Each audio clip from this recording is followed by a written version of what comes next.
صرف یہ احساس اس پر غالب تھا کہ روئے زمین کی حسین ترین لڑکی اس کے قبضے میں ہے، جس نے سلطان کو ٹھکرا کر اسے پسند کیا ہے۔ فخر نے موبی کو دونوں بازوؤں میں لے کر اس کی پیٹھ اپنے سینے سے لگا لی۔ موبی نے کہا، تم عیسائی کمانڈروں اور اپنے سلطان کی طرح وحشی تو نہیں بنو گے؟ میں تمہاری ملکیت ہوں، جو چاہو کرو، مگر میں پھر تم سے نفرت کروں گی۔ کہو تو میں اونٹ سے اتر جاتا ہوں۔ فخر نے اسے اپنے بازوؤں سے نکال کر کہا، مجھے صرف یہ بتا دو کہ تم مجھے دل سے چاہتی ہو یا محض مجبوری کے عالم میں میری پناہ لی ہے؟ پناہ تو میں ان تاجروں کی بھی لے سکتی تھی، موبی نے جواب دیا، لیکن تم مجھے اتنے اچھے لگے کہ تمہاری خاطر مذہب تک چھوڑنے کا فیصلہ کر لیا ہے۔ اس نے جذباتی باتیں کر کے فخر کے اعصاب پر قبضہ کر لیا اور رات گزرتی چلی گئی۔ سفر کم و بیش 5 دنوں کا تھا، لیکن فخر المصری عام راستوں سے ہٹ کر جا رہا تھا، کیونکہ وہ بھگوڑا فوجی تھا۔ موبی کو نیند آنے لگی۔ اس نے سر پیچھے فخر کے سینے پر رکھ دیا اور گہری نیند سو گئی۔ اونٹ چلتا رہا، فخر جاگتا رہا۔ صلاح الدین ایوبی صبح کی نماز پڑھ کر فارغ ہوا ہی تھا کہ دربان نے اطلاع دی کہ علی بن سفیان آیا ہے۔ سلطان دوڑ کر باہر نکلا۔ اس کے منہ سے علی بن سفیان کے سلام کے جواب سے پہلے یہ الفاظ نکلے، ادھر کیا خبر ہے؟ ابھی تک خیریت ہے، علی بن سفیان نے جواب دیا، مگر سوڈانی لشکر میں بے اطمینانی بڑھتی جا رہی ہے۔ میں نے اس لشکر میں اپنے جو مخبر چھوڑے تھے، ان کی اطلاعوں سے پتہ چلتا ہے کہ ان کے کسی ایک بھی کمانڈر نے قیادت سنبھال لی تو بغاوت ہو جائے گی۔ صلاح الدین ایوبی اسے اپنے خیمے میں لے گیا۔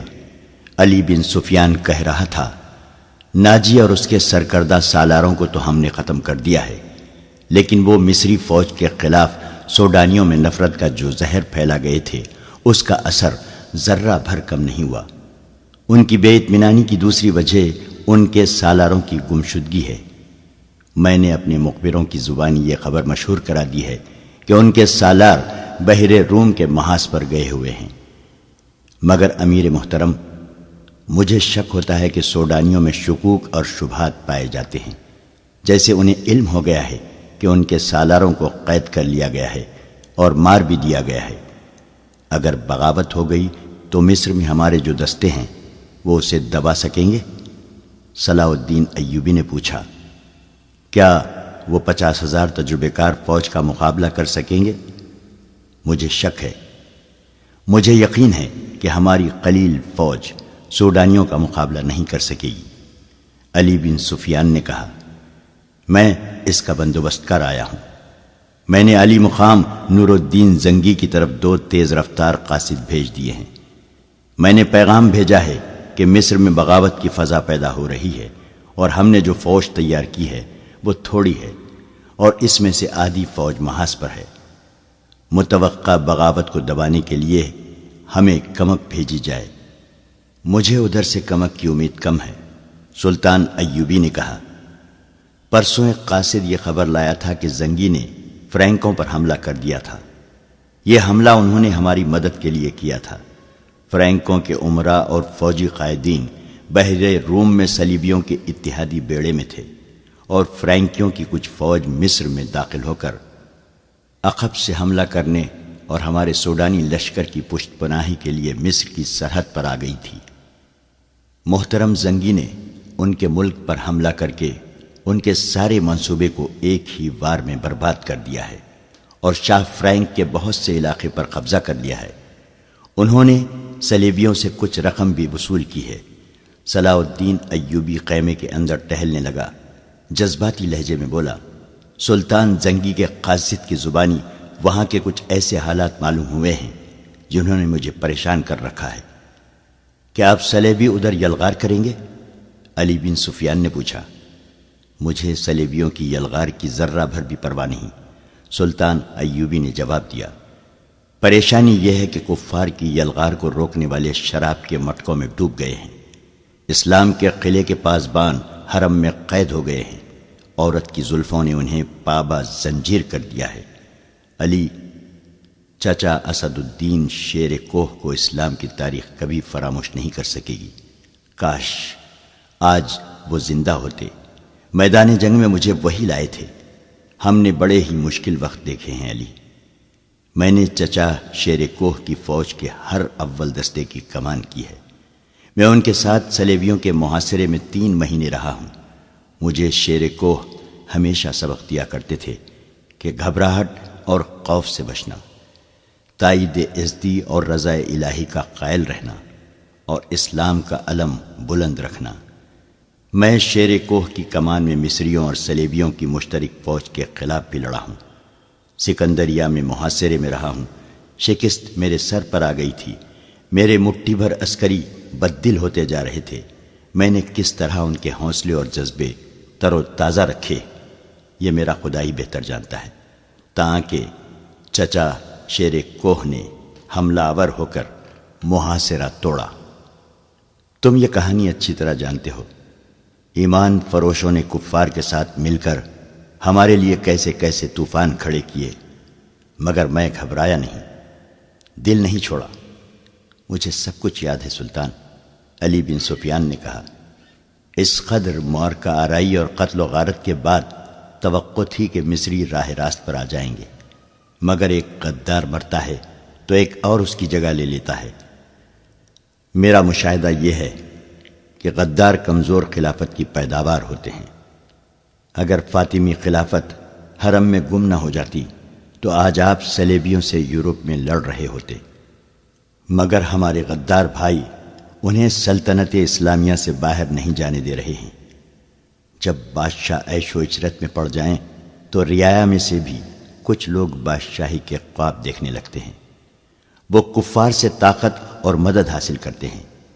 ایمان فروشی میں وہ اس قدر اندھے ہو جاتے ہیں کہ کفار کے عزائم اور اپنی بیٹیوں کی عصمتوں تک کو بھلا دیتے ہیں۔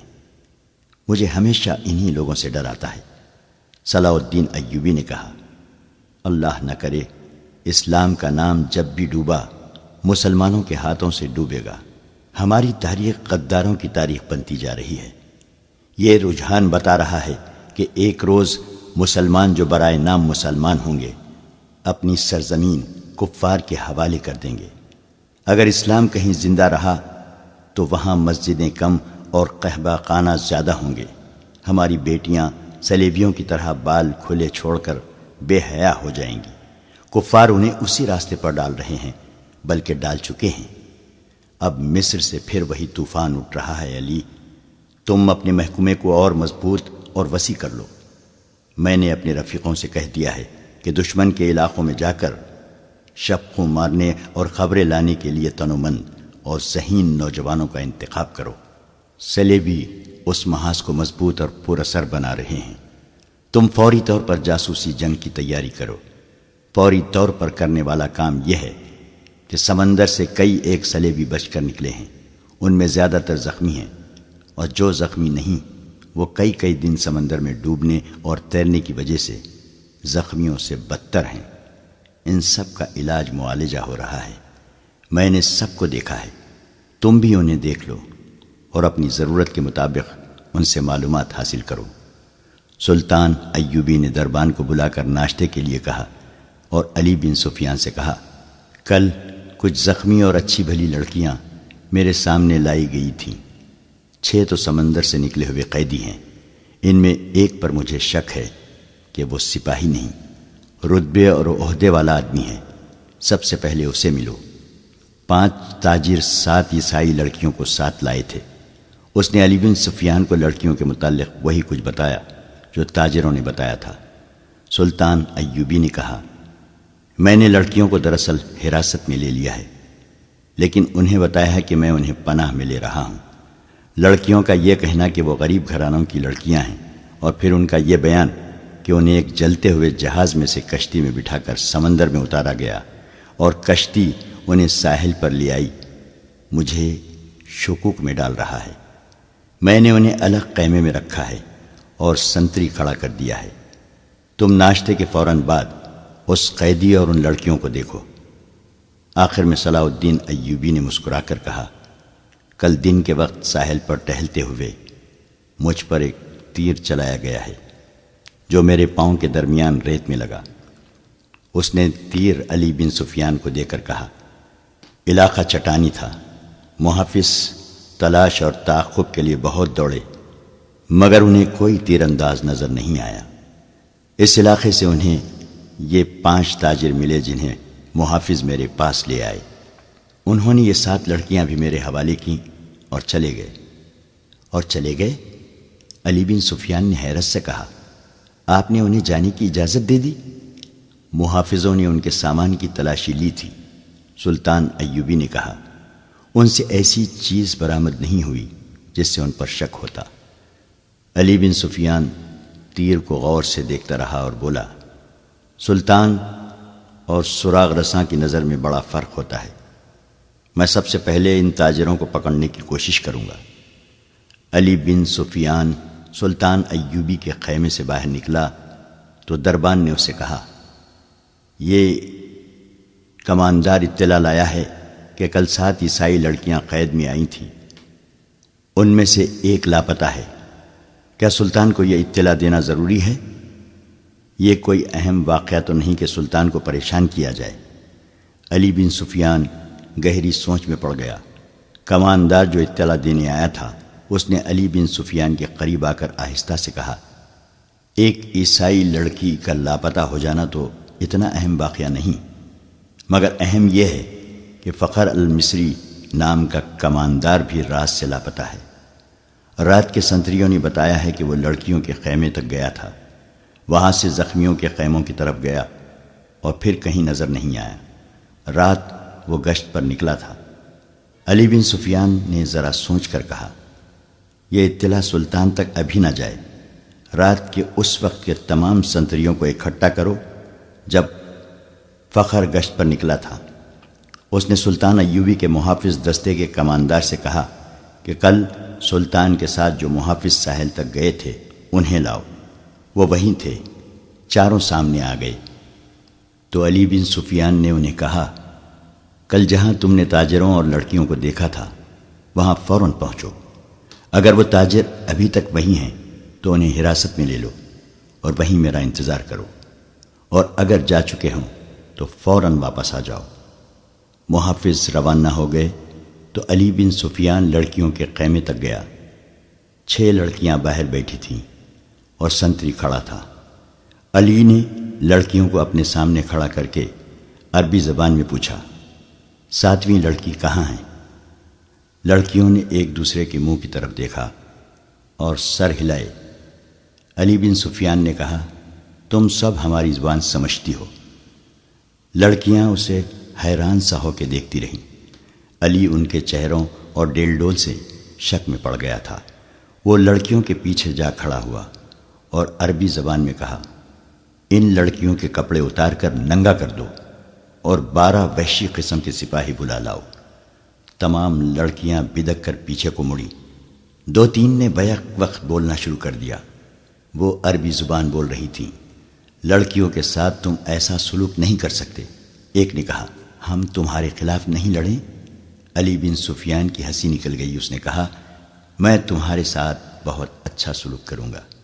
تم نے جس طرح ایک ہی دھمکی سے عربی بولنی شروع کر دی ہے، اب بغیر کسی دھمکی کے یہ بتا دو کہ 7ویں لڑکی کہاں ہے۔ سب نے لا علمی کا اظہار کیا۔ علی نے کہا، میں اس سوال کا جواب لے کر رہوں گا۔ تم نے سلطان پر ظاہر کیا ہے کہ تم ہماری زبان نہیں جانتی۔ اب تم ہماری زبان ہماری طرح بول رہی ہو، کیا میں تمہیں چھوڑ دوں گا؟ اس نے سنتری سے کہا، انہیں خیمے کے اندر بٹھا دو۔ رات کے سنتری آ گئے تھے۔ فخر المصری کی گشت کے وقت کے سنتریوں سے علی بن سفیان نے پوچھ گچھ کی۔ آخر لڑکیوں کے خیمے والے سنتری نے بتایا کہ فخر رات اسے یہیں کھڑا کر کے زخمیوں کے خیموں کی طرف گیا تھا۔ تھوڑی دیر بعد اسے اس کی آواز سنائی دی، کون ہو تم؟ نیچے آؤ۔ سنتری نے ادھر دیکھا تو اندھیرے میں اسے کچھ بھی نظر نہ آیا۔ سامنے مٹی کے ٹیلے پر اسے ایک آدمی کا سایہ سا نظر آیا اور وہ سایہ وہیں غائب ہو گیا۔ علی بن سفیان فوراً وہاں گیا۔ یہ ٹیلہ ساحل کے قریب تھا۔ اس کی مٹی ریتیلی تھی۔ ایک جگہ سے صاف پتہ چل رہا تھا کہ وہاں کوئی اوپر گیا ہے۔ وہاں زمین پر 2 قسم کے پاؤں کے نشان تھے۔ ایک نشان تو مرد کا تھا جس نے فوجیوں والا جوتا پہن رکھا تھا، دوسرا نشان چھوٹے جوتے کا تھا اور زنانی لگتا تھا۔ زمین کچی اور ریتیلی تھی۔ زنانہ نشان جدھر سے آیا تھا علی بن سفیان ادھر کو چل پڑا۔ یہ نشان اسے اس خیمے تک لے گئے جہاں موبی رابن سے ملی تھی۔ اس نے خیمے کا پردہ اٹھایا اور اندر چلا گیا۔ اس کی چہرہ شناس نگاہوں نے زخمی قیدیوں کو دیکھا۔ سب کے چہرے بھانپے۔ رابن بیٹھا ہوا تھا۔ اس نے علی بن سفیان کو دیکھا اور فوراً ہی کراہنے لگا، جیسے اسے درد کا اچانک دورہ پڑا ہو۔ علی نے اسے کندھے سے پکڑ کر اٹھا لیا اور خیمے سے باہر لے گیا۔ اس سے پوچھا، رات کو ایک قیدی لڑکی اس خیمے میں آئی تھی؟ کیوں آئی تھی؟ رابن اسے ایسی نظروں سے دیکھنے لگا جن میں حیرت تھی اور ایسا تاثر بھی جیسے وہ کچھ سمجھا ہی نہ ہو۔ علی بن سفیان نے اسے آہستہ سے کہا، تم میری زبان سمجھتے ہو دوست، میں تمہاری زبان سمجھتا ہوں، بول سکتا ہوں، لیکن تمہیں میری زبان میں جواب دینا ہوگا۔ رابن اس کا منہ دیکھتا رہا۔ علی نے سنتری سے کہا، اسے خیمے سے باہر رکھو۔ علی بن سفیان خیمے کے اندر چلا گیا اور قیدیوں سے ان کی زبان میں پوچھا، رات کو لڑکی اس خیمے میں کتنی دیر رہی تھی؟ دیکھو، اپنے آپ کو اذیت میں نہ ڈالو۔ سب چپ رہے، مگر ایک اور دھمکی سے ایک زخمی نے بتا دیا کہ لڑکی خیمے میں آئی تھی اور رابن کے پاس بیٹھی تھی یا لیٹی رہی تھی۔ یہ زخمی سمندر میں جلتے جہاز سے کودا تھا۔ اس نے آگ کا بھی اور پانی کا بھی قہر دیکھا تھا۔ وہ اتنا زخمی نہیں تھا جتنا کہ وہ خوفزدہ تھا۔ وہ کسی اور مصیبت میں پڑنے کے لیے تیار نہیں تھا۔ اس نے بتایا کہ اسے یہ معلوم نہیں کہ رابن اور لڑکی کے درمیان کیا باتیں ہوئیں اور لڑکی کون تھی۔ اسے یہ بھی معلوم نہیں کہ رابن کا عہدہ کیا ہے۔ وہ اس کے صرف نام سے واقف تھا۔ اس نے یہ بھی بتا دیا کہ رابن اس کیمپ میں آنے تک بالکل تندرست تھا۔ یہاں آ کر وہ اس طرح کراہنے لگا جیسے اسے اچانک کسی بیماری کا دورہ پڑ گیا ہو۔ علی بن سفیان ایک محافظ کی رہنمائی میں ان 5 آدمیوں کو دیکھنے چلا گیا جو تاجروں کے بحروپ میں کچھ دور قیمہ زن تھے۔ محافظوں نے انہیں الگ بٹھا رکھا تھا۔ علی کو انہوں نے پہلی اطلاع یہ دی کہ ان کے پاس کل 2 اونٹ تھے مگر آج ایک ہی ہے۔ یہی اشارہ کافی تھا۔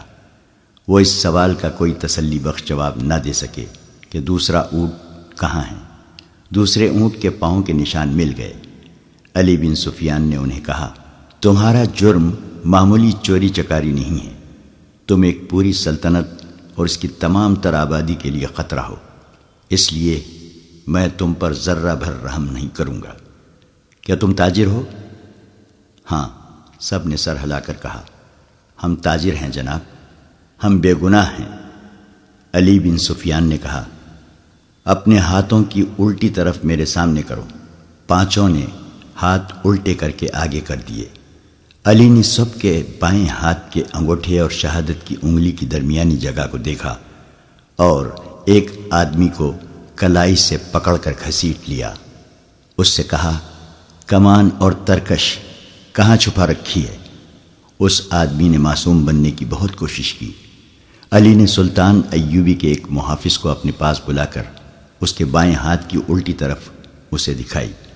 اس کے انگوٹھے کی الٹی طرف اس جگہ جہاں انگوٹھا ہتھیلی کے ساتھ ملتا ہے، یعنی جہاں جوڑ ہوتا ہے، وہاں ایک نشان تھا۔ ایسا نشان اس آدمی کے انگوٹھے کے جوڑ پر بھی تھا۔ علی نے اسے اپنے محافظ کے متعلق بتایا، یہ سلطان کا بہترین تیر انداز ہے اور یہ نشان اس کا ثبوت ہے کہ یہ تیر انداز ہے۔ اس کے انگوٹھے کی الٹی طرف ایک مدھم سا نشان تھا، جیسے وہاں بار بار کوئی چیز رگڑی جاتی رہی ہو۔ یہ تیروں کی رگڑ کے نشان تھے۔ تیر دائیں ہاتھ سے پکڑا جاتا ہے، کمان بائیں ہاتھ سے پکڑی جاتی ہے۔ تیر کا اگلا حصہ بائیں ہاتھ کے انگوٹھے پر ہوتا ہے اور جب تیر کمان سے نکلتا ہے تو انگوٹھے پر رگڑ کھا جاتا ہے۔ ایسا نشان ہر ایک تیر انداز کے ہاتھ پر ہوتا تھا۔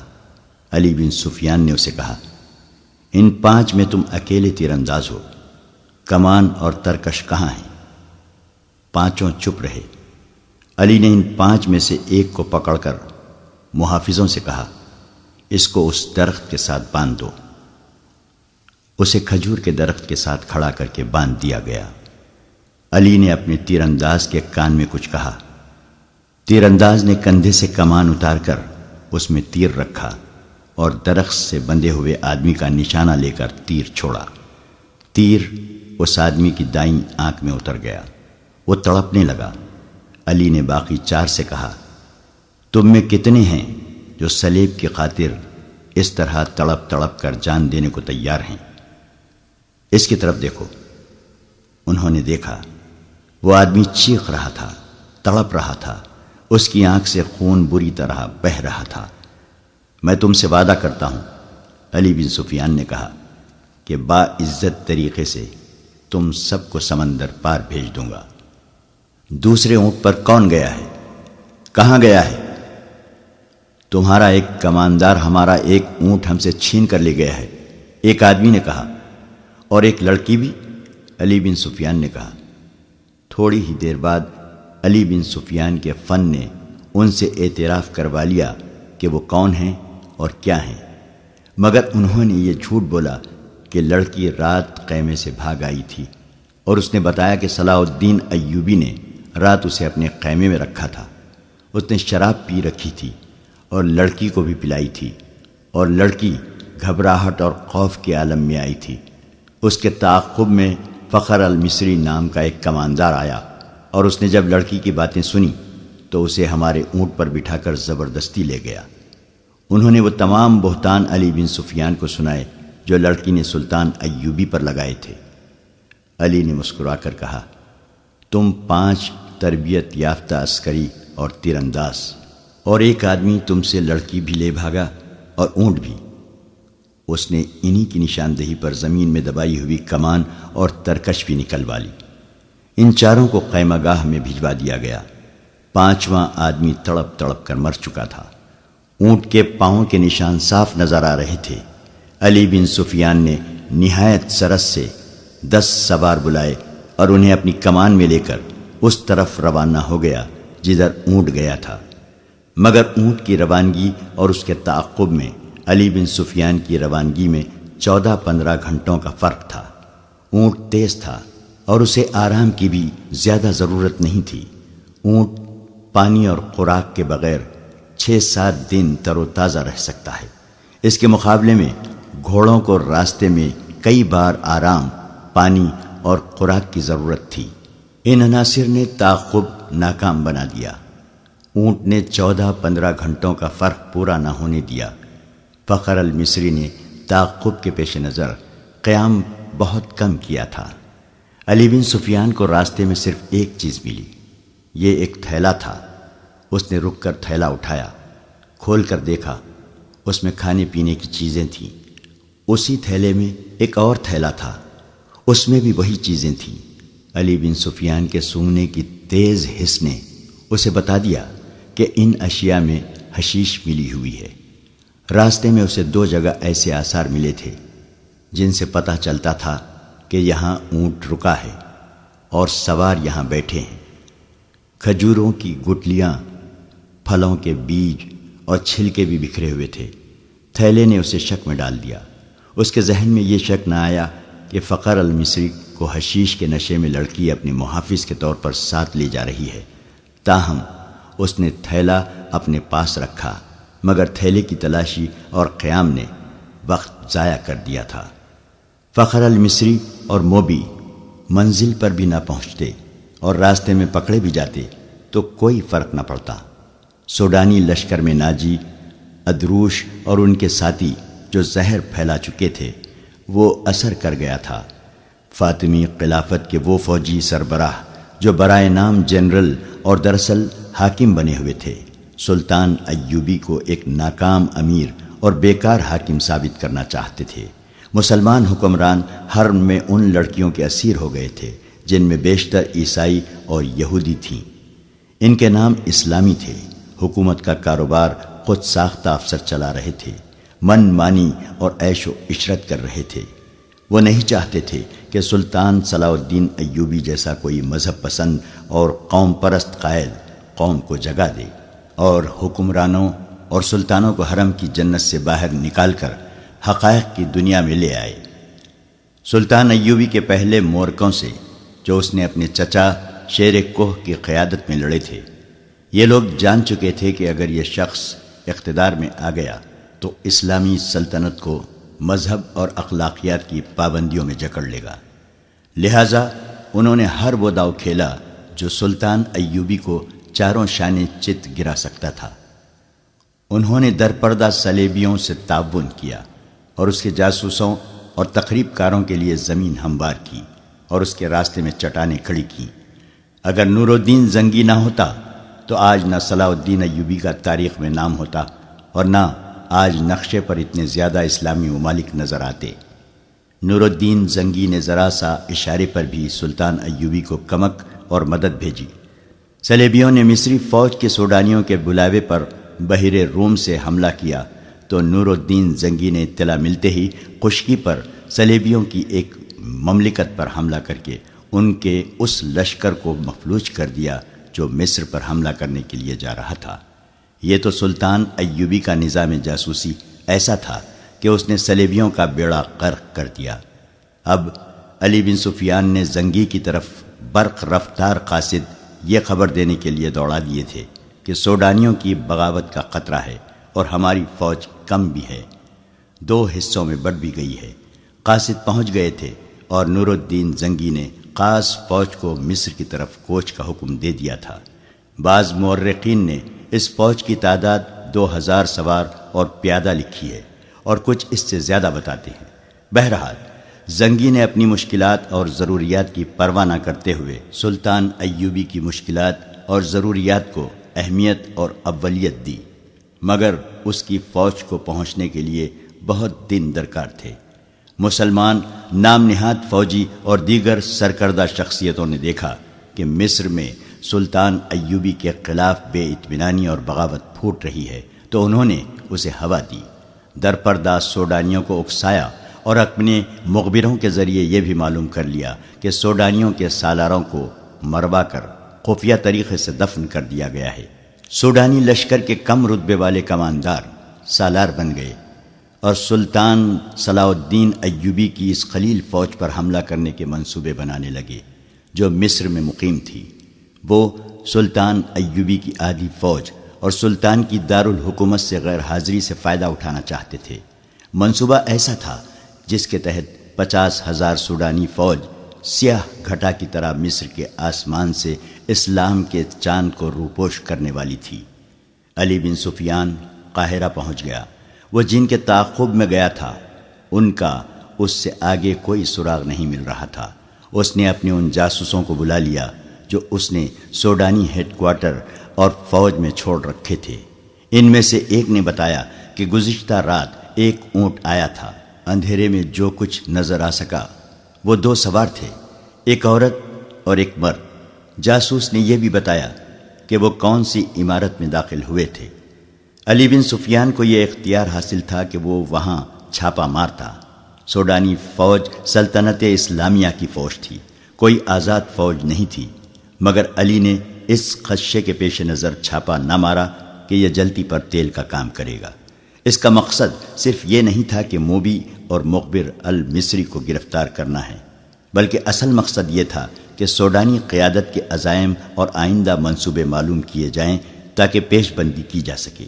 اس نے اپنے جاسوسوں کو نئی ہدایات جاری کی۔ جاسوسوں میں غیر مسلم لڑکیاں بھی تھیں جو عیسائی یا یہودی نہیں تھیں۔ یہ قہبہ خانوں کی بڑی ذہین اور تیز ترار لڑکیاں تھیں، مگر علی بن سفیان نے ان پر کبھی 100% بھروسہ نہیں کیا تھا، کیونکہ وہ دوغلا کھیل بھی کھیل سکتی تھیں۔ ان لڑکیوں سے بھی اس لڑکی موبی کا سراغ نہ مل سکا جس کے تعاقب میں علی آیا تھا۔ 4 روز علی بن سفیان دارالحکومت سے باہر مارا مارا پھرتا رہا۔ اس کا دائرہ کار سوڈانی فوجی قیادت کے ارد گرد کا علاقہ تھا۔ 5ویں رات وہ باہر کھلے آسمان تلے بیٹھا اپنے 2 جاسوسوں سے رپورٹ لے رہا تھا۔ اس کے تمام آدمیوں کو معلوم ہوتا تھا کہ کس وقت وہ کہاں ہوتا ہے۔ اس کے گروہ کا ایک آدمی کو ساتھ لیے اس کے پاس آیا اور کہا، یہ اپنا نام فخر المصری بتاتا ہے، جھاڑیوں میں ڈگبگاتا، گرتا اور اٹھتا تھا۔ میں نے اس سے بات کی تو کہنے لگا کہ مجھے میری فوج تک پہنچا دو۔ اس سے اچھی طرح بولا بھی نہیں جاتا۔ اس دوران فخر المصری بیٹھ گیا تھا۔ تم وہی کماندار ہو جو محاذ سے ایک لڑکی کے ساتھ بھاگے ہو؟ علی بن سفیان نے اس سے پوچھا۔ میں سلطان کی فوج کا بھگوڑا ہوں، فخر نے ہکلاتی لڑکھڑاتی زبان میں کہا۔ سزائے موت کا حقدار ہوں، لیکن میری پوری بات سن لے ورنہ تم سب کو سزائے موت ملے گی۔ علی بن سفیان اس کے لب و لہجے سے سمجھ گیا کہ یہ شخص نشے میں ہے یا نشے کی طلب نے اس کا یہ حال کر رکھا ہے۔ وہ اسے اپنے دفتر میں لے گیا اور اسے وہ تھیلا دکھایا جو اسے راستے میں پڑا ملا تھا۔ پوچھا، یہ تھیلا تمہارا ہے اور تم اس سے یہ چیزیں کھاتے رہے ہو؟ ہاں، فخر المصری نے جواب دیا، وہ مجھے اسی سے کھلاتی تھی۔ اس کے سامنے وہ تھیلا بھی پڑا تھا جو تھیلے کے اندر سے نکلا تھا۔ علی نے اس میں سے چیزیں نکال کر سامنے رکھ لیں۔ فخر نے یہ چیزیں دیکھیں تو جھپٹ کر مٹھائی کی قسم کا ایک ٹکڑا اٹھا لیا۔ علی نے جھپٹ کر اس کے ہاتھ پر اپنا ہاتھ رکھ دیا۔ فخر نے بے تابی سے کہا، خدا کے لیے مجھے یہ کھانے دو، میری جان اور روح اسی میں ہے۔ مگر علی نے اس سے وہ ٹکڑا چھین لیا اور اس سے کہا، مجھے ساری واردات سناؤ، پھر یہ ساری چیزیں اٹھا لینا۔ فخر المصری نڈھال اور بے جان ہوا جا رہا تھا۔ علی بن سفیان نے اسے ایک سفوف کھلا دیا جو حشیش کا توڑ تھا۔ فخر نے اسے تمام تر واقعہ سنا دیا کہ وہ کیمپ سے لڑکی کے تعاقب میں کس طرح گیا تھا۔ تاجروں نے اسے قہوہ پلایا تھا جس کے اثر سے وہ کسی اور ہی دنیا میں جا پہنچا تھا۔ تاجروں یعنی صلیبی جاسوسوں نے اس سے جو باتیں کی تھیں وہ بھی اس نے بتائیں، اور پھر لڑکی کے ساتھ اس نے اونٹ پر جو سفر کیا تھا وہ اس طرح سنایا کہ وہ مسلسل چلتے رہے۔ اونٹ نے بڑی اچھی طرح ساتھ دیا۔ رات کو وہ تھوڑی دیر قیام کرتے تھے۔ لڑکی اسے کھانے کو دوسرے تھیلے میں سے چیزیں دیتی تھی۔ وہ اپنے آپ کو بادشاہ سمجھتا تھا۔ لڑکی نے اسے اپنی محبت کا یقین دلایا اور شادی کا وعدہ کیا تھا، اور شرط یہ رکھی تھی کہ وہ اسے سوڈانی کمانداروں کے پاس پہنچا دے۔ وہ راستے میں ہی لڑکی کو شادی کے بغیر بیوی بنانے کی کوشش کرتا رہا، لیکن لڑکی اسے اپنی باہوں میں لے کر پیار اور محبت سے ایسے ارادے اور خواہش کو مار دیتی۔ فقری نے محسوس تک نہ کیا کہ لڑکی اسے حشیش اور اپنے حسن و شباب کے قبضے میں لیے ہوئے ہے۔ تیسرے پڑاؤ میں جب انہوں نے کھانے پینے کے لیے اونٹ روکا تو تھیلا غائب پایا جو اونٹ کے دوڑنے سے کہیں گر پڑا تھا۔ لڑکی نے اسے کہا کہ واپس چل کر تھیلا ڈھونڈ لیتے ہیں، لیکن فخر المصری نے کہا کہ وہ بھگوڑا فوجی ہے، خدشہ ہے کہ اس کا تعاقب ہو رہا ہوگا۔ لڑکی ضد کرنے لگی کہ تھیلا ضرور ڈھونڈیں گے۔ فخر نے اسے یقین دلایا کہ بھوکا مرنے کا کوئی خطرہ نہیں، راستے میں کسی آبادی سے کچھ کھا لیں گے۔ مگر لڑکی آبادی کے قریب جانا نہ چاہتی تھی اور کہتی تھی کہ واپس چلو۔ فخر المصری نے اسے زبردستی اونٹ پر بٹھا لیا اور اس کے پیچھے بیٹھ کر اونٹ کو اٹھایا اور دوڑا دیا۔ وہ سفر کی تیسری رات تھی۔ اگلی شام وہ شہر سے باہر سوڈانیوں کے ایک کماندار کے ہاں پہنچ گئے، مگر فخر المصری اپنے سر کے اندر ایسی بے چینی محسوس کرنے لگا جیسے کھوپڑی میں کیڑے رینگ رہے ہوں۔ آہستہ آہستہ وہ حقیقی دنیا میں آ گیا۔ وہ سمجھ نہ سکا کہ یہ حشیش نہ ملنے کا اثر ہے۔ اس کی تصوراتی بادشاہی اور ذہن میں بسائی ہوئی جنت تھیلے میں کہیں ریگزار میں گر گئی تھی۔ لڑکی نے اس کے سامنے کماندار کو صلیبیوں کا پیغام دیا اور اسے بغاوت پر اکسایا۔ فخر پاس بیٹھا سنتا رہا۔ اس کے ذہن میں کیڑے بڑے ہو کر تیزی سے رینگنے لگے۔ نشہ اتر چکا تھا۔ اسے یاد آنے لگا کہ وہ محاذ سے بھاگ آیا ہے۔ لڑکی موبی کو یہی خوش فہمی ہوگی کہ فخر پر نشہ طاری ہے، چنانچہ اس نے بے خوف و خطر کاماندار سے یہ بھی کہہ دیا کہ سلطان ایوبی اور علی بن سفیان کے درمیان یہ غلط فہمی پیدا کرنی ہے کہ وہ ظاہری طور پر نیک بنتے پھرتے ہیں مگر عورت اور شراب کے دل دادا ہیں۔ ان کی اس طویل گفتگو میں بغاوت کی باتیں بھی ہوئی۔ اس وقت تک فخر المصری پوری طرح بیدار ہو چکا تھا، لیکن سر کے اندر کی بے چینی اسے بہت پریشان کر رہی تھی۔ لڑکی نے کماندار سے کہا کہ اگر بغاوت کرنی ہے تو وقت ضائع نہ کریں، سلطان ایوبی محاذ پر ہے اور الجھا ہوا ہے۔ لڑکی نے یہ جھوٹ بولا کہ سلیبی 3-4 دنوں بعد دوسرا حملہ کرنے والے ہیں۔ سلطان ایوبی کو یہاں سے بھی فوج محاذ پر بلانی پڑے گی۔ کماندار نے لڑکی کو بتایا کہ 6-7 دنوں تک سوڈانی لشکر یہاں کی فوج پر حملہ کر دے گا۔ فخر یہ ساری باتیں سنتا رہا۔ آدھی رات کے بعد اسے الگ کمرے میں بھیج دیا گیا جہاں اس کے سونے کا انتظام تھا۔ لڑکی اور کماندار دوسرے کمرے میں رہے۔ درمیان میں دروازہ تھا جو بند کر دیا گیا۔ اسے نیند نہیں آ رہی تھی۔ اس نے دروازے کے ساتھ کان لگائے تو اسے ہنسی کی آوازیں سنائی دیں۔ پھر لڑکی کے یہ الفاظ سنائی دیے، اسے حشیش کے زور پر یہاں تک لائی ہوں اور اس کی محبوبہ بنی رہی ہوں۔ مجھے ایک محافظ کی ضرورت تھی۔ حشیش کا تھیلا راستے میں گر پڑا ہے۔ اگر صبح اسے ایک خوراک نہ ملی تو یہ پریشان کرے گا۔ اس کے بعد فخر نے دوسرے کمرے سے جو آوازیں سنی وہ اسے صاف بتا رہی تھیں کہ شراب پی جا رہی ہے اور بدکاری ہو رہی ہے۔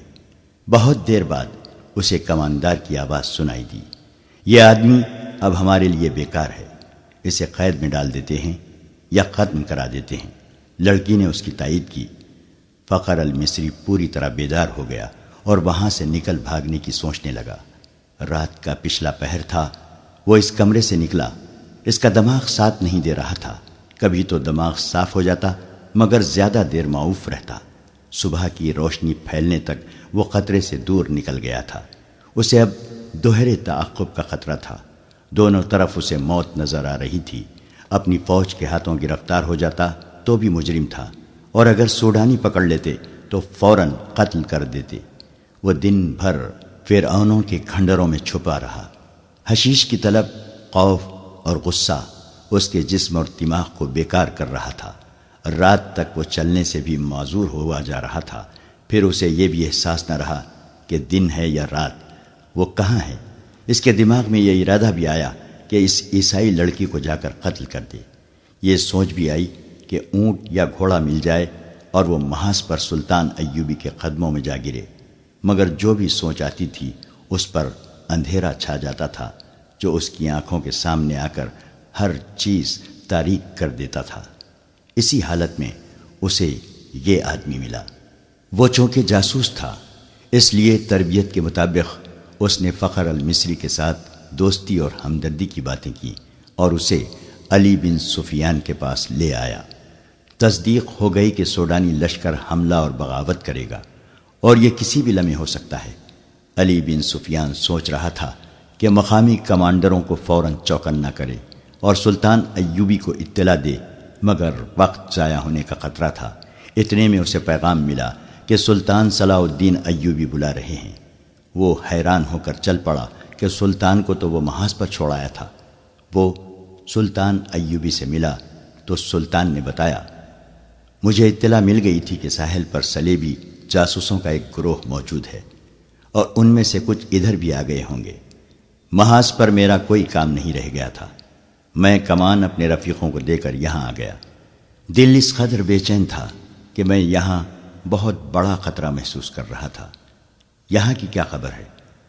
علی بن سفیان نے اسے ساری خبر سنا دی اور کہا، اگر آپ چاہیں تو میں زبان کا ہتھیار استعمال کر کے بغاوت کو روکنے کی کوشش کروں یا سلطان زنگی کی مدد آنے تک ملتوی کرا دوں۔ میں جاسوسوں کو ہی استعمال کر سکتا ہوں۔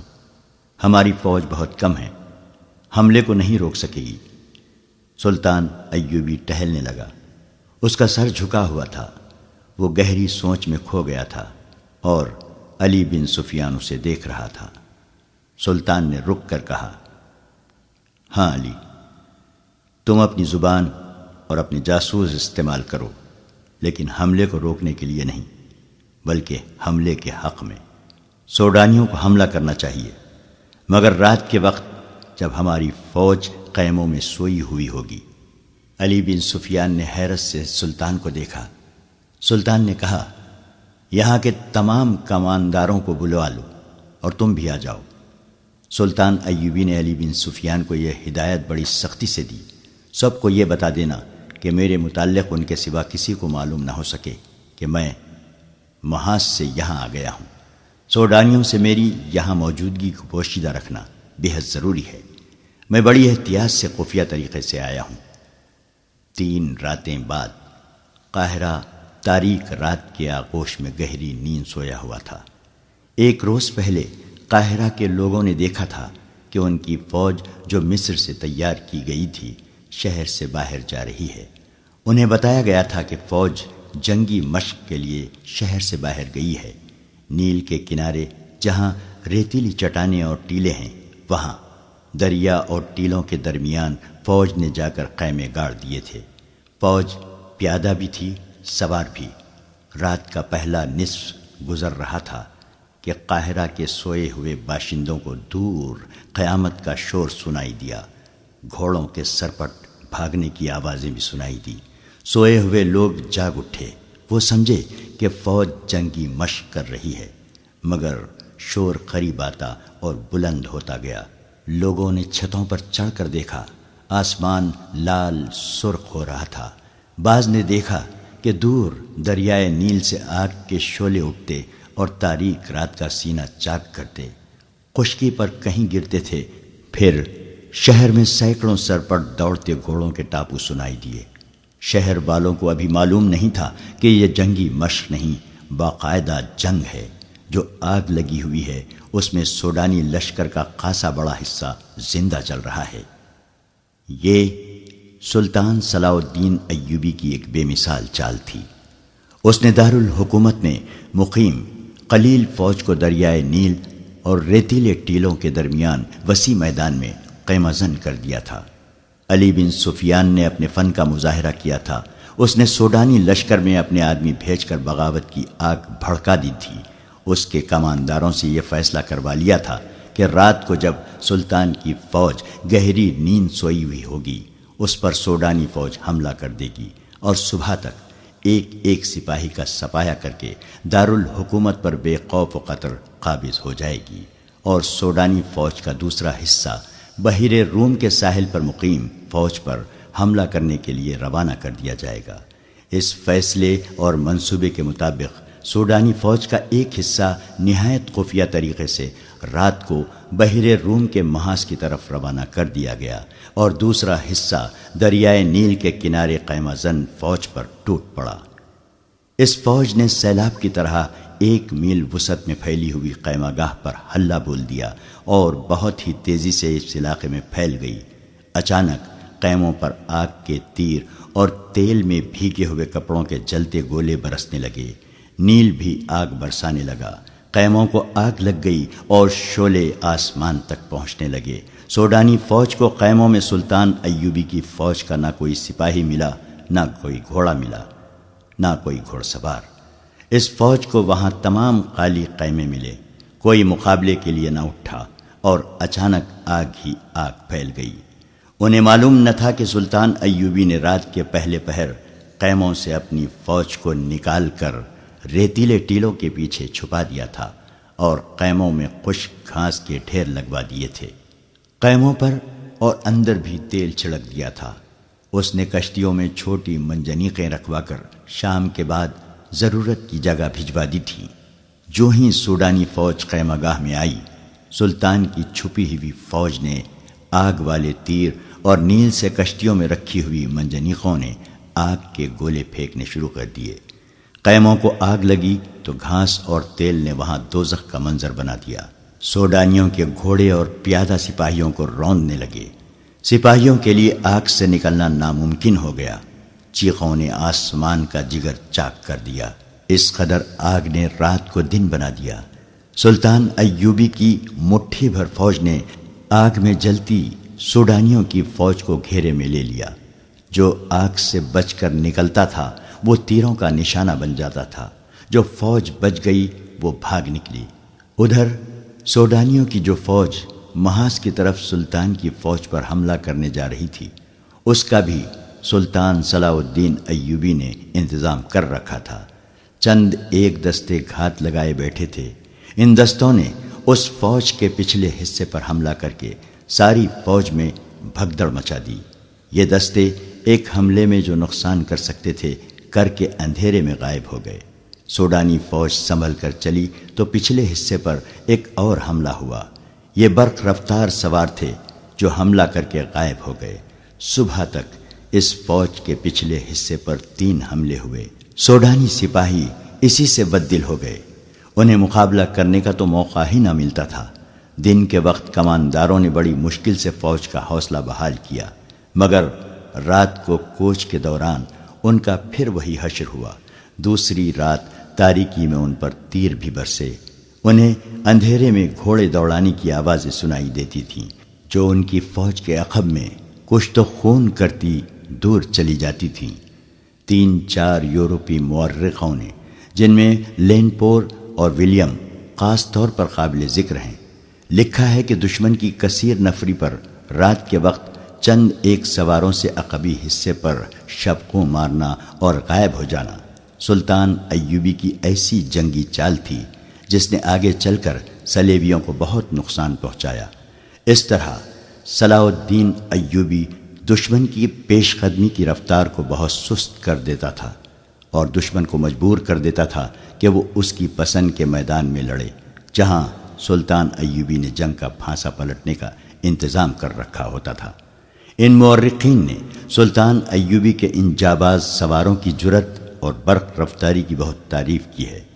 آج کے جنگی مبصر جن کی نظر جنگوں کی تاریخ پر ہے، رائے دیتے ہیں کہ آج کے کمانڈو اور گوریلا آپریشن کا موجد سلطان صلاح الدین ایوبی ہے۔ وہ اس طریقے جنگ سے دشمن کے منصوبے درہم برہم کر دیا کرتا تھا۔ سوڈانیوں پر اس نے یہی طریقہ آزمایا اور صرف 2 راتوں کے بار بار کے شبقوں سے اس نے سوڈانی سپاہیوں کا لڑنے کا جذبہ ختم کر دیا۔ اس کی قیادت میں کوئی دماغ نہ تھا۔ یہ قیادت فوج کو سنبھال نہ سکی۔ اس فوج میں علی بن سفیان کے بھی آدمی سوڈانی سپاہیوں کے بھیس میں موجود تھے۔ انہوں نے یہ افواہ پھیلا دی کہ عرب سے ایک لشکر آ رہا ہے جو انہیں کاٹ کر رکھ دے گا۔ انہوں نے بددلی اور فرار کا رجحان پیدا کرنے میں پوری کامیابی حاصل کی۔ فوج غیر منظم ہو کر بکھر گئی۔ نیل کے کنارے اس فوج کا جو حشر ہوا وہ عبرتناک تھا۔ یہ افواہ غلط ثابت نہ ہوئی کہ عرب سے فوج آ رہی ہے۔ نور الدین زنگی کی فوج آ گئی جس کی نفری بہت زیادہ نہیں۔ بعض مورخین نے 2000 سوار اور 2000 پیادہ لکھی ہے۔ بعض کے اعداد و شمار اس سے کچھ زیادہ ہیں۔ تاہم یہ صلاح الدین ایوبی کو سہارا مل گیا اور اس نے فوراً اس کمک کی قیادت سنبھال لی۔ اس کیفیت میں کہ جبکہ سوڈانیوں کا 50,000 لشکر سلطان ایوبی کے آگ کے پھندے میں اور ادھر صحرا میں شبقونوں کی وجہ سے بدنظمی کا شکار ہو گیا تھا، یہ تھوڑی سی کمک بھی کافی تھی۔ سلطان ایوبی اس کمک سے اور اپنی فوج سے سوڈانیوں کا قتل عام کر سکتا تھا، لیکن اس نے ڈپلومیسی سے کام لیا۔ سوڈانی کمان کے کمانداروں کو پکڑا اور انہیں ذہن نشین کرایا کہ ان کے لیے تباہی کے سوا کچھ نہیں رہا، لیکن وہ انہیں تباہ نہیں کرے گا۔ کمانداروں نے اپنا حشر دیکھ لیا تھا۔ وہ اب سلطان کے عتاب اور سزا سے خائف تھے، لیکن سلطان نے انہیں بخش دیا اور سزا دینے کی بجائے سوڈانیوں کی بچی کچی فوج کو سپاہیوں سے کاشتکاروں میں بدل دیا۔ انہیں زمینیں دیں اور کھیتی باڑی میں انہیں سرکاری طور پر مدد دی، اور پھر انہیں یہ بھی اجازت دے دی کہ ان میں سے جو لوگ فوج میں بھرتی ہونا چاہتے ہیں ہو سکتے ہیں۔ سوڈانیوں کو یوں دانش مندی سے ٹھکانے لگا کر سلطان صلاح الدین ایوبی نے نور الدین زنگی کی بھیجی ہوئی فوج اور اپنی فوج کو یکجا کر کے اس میں وفادار سوڈانیوں کو بھی شامل کر کے ایک فوج منظم کی اور صلیبیوں پر حملے کے منصوبے بنانے لگا۔ اس نے علی بن سفیان سے کہا کہ وہ اپنے جاسوسوں اور شبقوں مارنے والے جانبازوں کے دستے فوراً تیار کرے۔ ادھر صلیبیوں نے بھی جاسوسی اور تخریب کاری کا انتظام مستحکم کرنا شروع کر دیا۔